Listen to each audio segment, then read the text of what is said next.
Top of people, this your favorite cousin Rich back once again. I want to take a different approach, a different angle to what's been going on. And I want to say, black people, FBA, this is not our fight.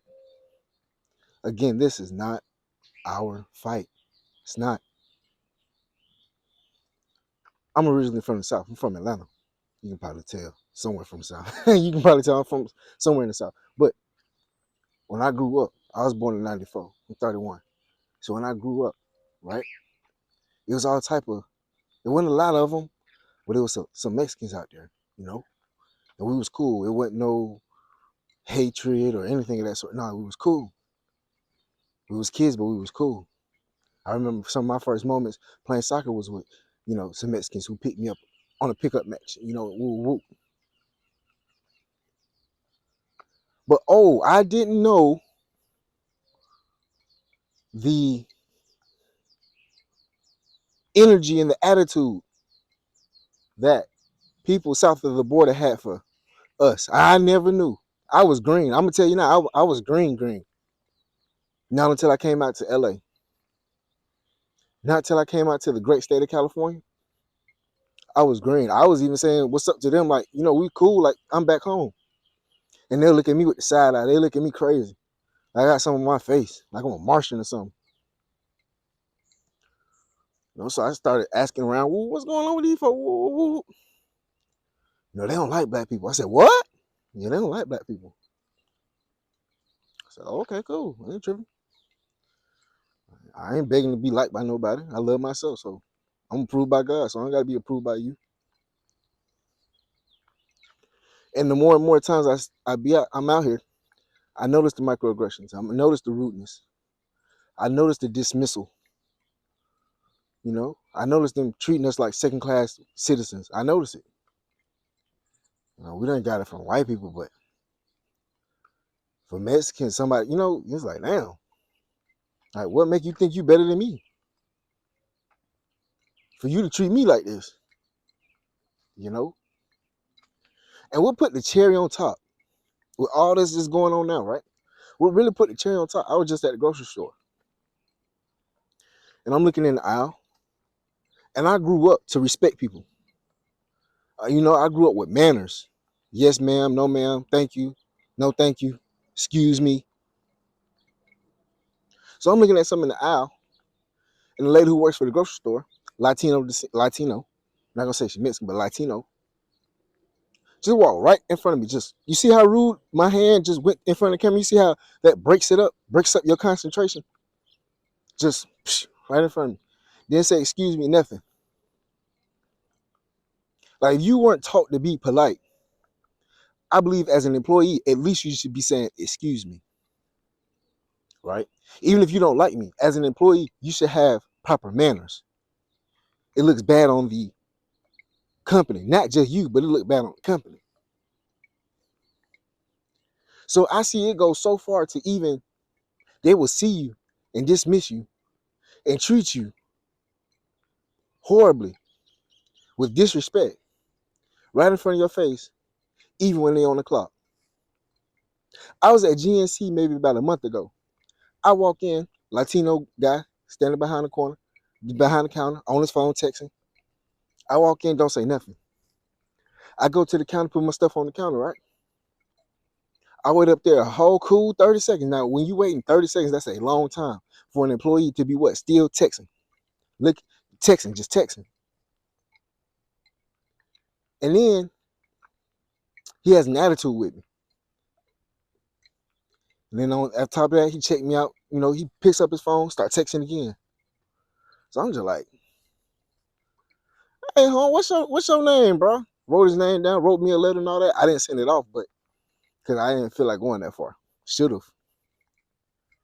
Well, I'm like, what's the attitude you got with me? What's your beef with me? I'm a customer. So it shows that Latino folks got some kind of beef with black folks. And now it's really showing. So I say this: black people, this is not our fight. We go up the bat for everybody. We fight for everybody. We don't open up the doors for everybody to live a great life in this country. Yet a lot of people come to this country and treat us like we nothing. Treat us like we are nothing. Nothing. Like we are the worst of the worst. Granted, we got some people, you know what we call them, but so does every culture.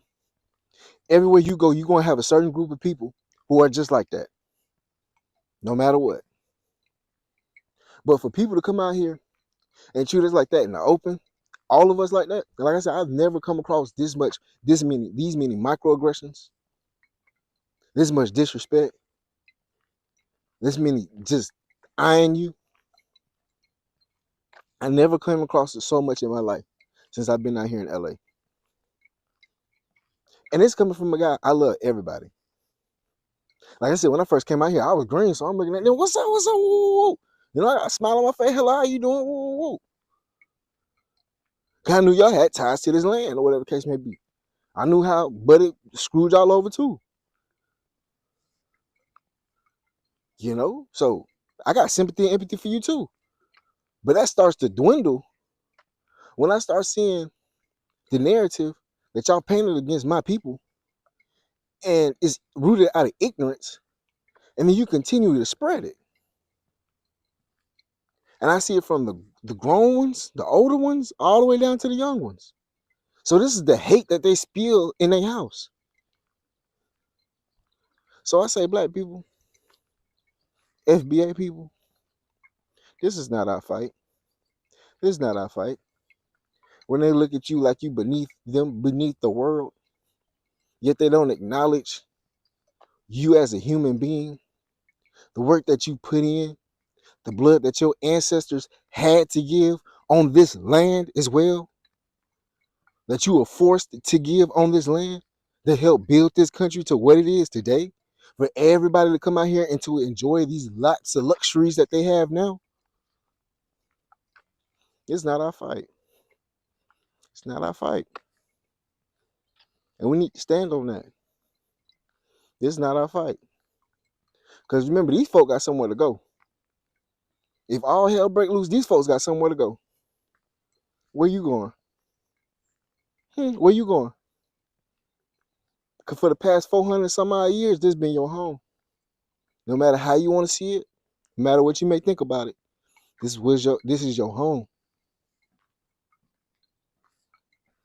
You going back to Africa? Which part of Africa you going back to? We ain't all Nigerian.